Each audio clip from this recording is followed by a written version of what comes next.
I'm Hillary McElhaney, the nurse preceptor. Welcome back to my channel. And if this is your first time here, welcome, welcome, welcome. I'm glad you're here. I'm going to remind you kindly, please consider picking up a copy of my book, You're on Your Own, Preparing for the Impending Healthcare Crisis. And my talk tonight is going to be quick, but I am going to be addressing something directly related to this impending healthcare crisis. My last two videos have been about different types of shortages that are active right now, shortages in drugs, shortages in supplies and equipment, and finally, we've got shortages of personnel. Holy cow. I mean, like, when's this going to get better? Anyone know? All right. So let's talk about personnel. First of all, a little background for you, some stats and some numbers, because I like those. We have almost 4 million nurses in the United States. Did you know that? And not all of us are working right now. I am voluntarily doing something totally different and working out of healthcare, but apparently healthcare is not done with me yet because I feel very compelled to weigh in on some of these issues. Just read in the Washington Post that Minnesota nurses had a 3-day strike. They walked off the job in 4 different locations, 4 different cities, and it was due to low wages and basically understaffing.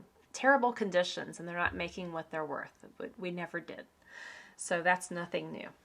All right, so I looked on beckershospitalreview.com. Great site as far as general hospital information. So let's see, this is from 9/15/22. It's an article. The American Hospital Association to Congress expedite visas for nurses to boost workforce. You gotta be kidding me. You've gotta be kidding me. This is how they always try to solve the nursing crisis. When I was a new graduate, the trend had been for a little while to import nurses from the UK, from Canada, from the Philippines. And I will say, I'm just going to be direct. At times there were cultural incompetencies that I noted in some of my coworkers. Okay, that's all I'm going to say. So, I wonder who they're going to bring in this time. I mean, it seems like they always try to go to places that really can't afford to lose their own nurses, but they just pay them more than they're making in their country, and they just bring them over here. Yeah. And while we have to go through cultural competency courses for about everything, I'm really quite sure that the same standard doesn't universally apply. Ask any nurse who's willing to be honest with you. They'll tell you. Okay, so why is there a shortage? Here's what they're saying. A shortage of nursing educators right now. Yeah, well, including me. You made me go back to graduate school, and then I couldn't stay employed because it was too much to juggle. So I'm one who's out for the count. All right, so boomers retiring in record numbers. They are preparing to retire if they are not already retired. Burnout, high patient ratios, and a lot of stress, a lot of verbal abuse, physical abuse at times from patients who are just out of control, and probably pissed off families as well. All right, career and family balance is lacking, especially among the younger nurses. Well, no shit, Sherlock. I mean, 12-hour shifts turn into 13-hour shifts, which turn into 14 to 15-hour shifts when you count in your commute time. So, yeah, how's that really feasible to raise a family, right? Yeah. A lot of nurses are going part-time, or they're getting out, or they're going to places like doctor's offices or pre-op where it's like you work 8 hours and you're done. I don't blame these nurses one bit. These hospitals have made it miserable. They've made it a miserable place to work, and now this chicken's coming home to roost. Okay, how travel nursing is impacting this situation. Oh, it's rich. Oh, so first of all, there's an OR shortage as well. There are some days when they've had to postpone or completely cancel elective cases, at least here locally. I've heard that from a friend. Well, I guess maybe they should have left OR nursing in the curriculum of nursing schools. All right, so let's talk about travel nursing. Why are they doing it? People are doing it because they can make $100 an hour. They can walk away with $85,000 per year if they are really good at it and they stay at it. And as a well-paid, experienced nurse, you're probably going to top out at $50,000 to $60,000 on a really good year, best case scenario. Travel nursing, minimum, you're probably going to be making 75 to 85. You might be making up to 120 depending on who you work for. And I'm not kidding. I have seen ads everywhere from $4,500 to $6,900 per week for nursing. This is insane. And turns out the hospitals are hemorrhaging funds as a result of this. Let's see. They are... So what the hospitals are also doing, they are having higher patient to nurse ratios. So in critical care, typically we had 2 patients apiece. Now they're having more like 3 or 4. And they may be on very, very complicated machinery that takes a lot of training, and it takes someone who really knows what they're doing to not kill the patient. So that's just an awesome solution. Delegating more tasks to unlicensed personnel. It's just a matter of time before people become medication technicians, and they're given their list of patients, their list of medication each patient should get, and they just pass them out without asking questions as to why or understanding a thing about the drug. I'm just waiting. That day is coming. It already happens in nursing homes.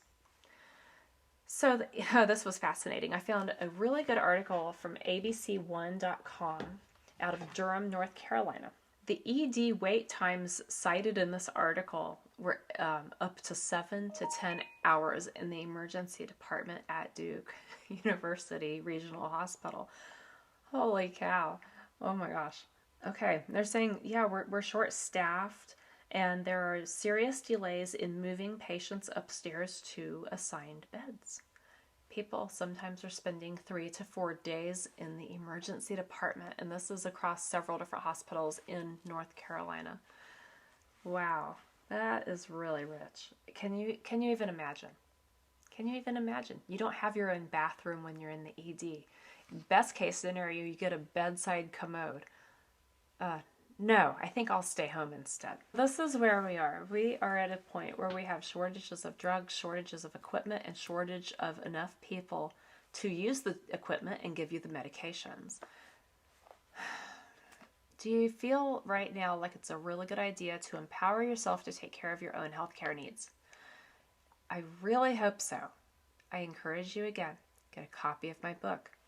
I give you the essential knowledge, the essential recommended purchases, and essential skills that you need and your family needs in case something comes up at home, so that you're not stuck waiting 10 hours in the ED to get stitches only to find out that your window of opportunity closed a few hours ago. I also don't want you to be the person having to sit on the floor of the emergency department, puking your guts out, having diarrhea, and only having like one public bathroom that you can use. And in the meantime, people are coughing on you, and some other person's got some nasty rash sitting next to you. I mean, come on. We can do better. We can do more things on our own. We don't need to use the ED for everything. We don't need to use the urgent care as much as we do. So many things that you think are wrong with you are things that if you really assess yourself carefully, you can take care of yourself at home. And you can probably do a good job of it. I know you can. All right? Medical people, hospitals, we don't offer any kind of magic pill. We do not have a magic solution. All we have is training. We have good supplies and medications. And we have a skill set. Okay? You can learn the skill set. You can buy the supplies. You can learn the knowledge. All right? Take care of yourself out there.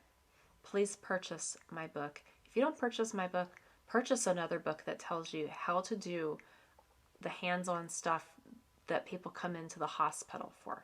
All right? It is not a substitute for medical advice. It is simply to empower you to be able to take care of yourself and your family so that you can avoid some of these hospitals. Sounds like they're a place that's a good idea to maybe spend as little time in as you possibly can. All right. Until next time, this is the Nurse Preceptor. Like, share, subscribe. I would love for this to get some traction.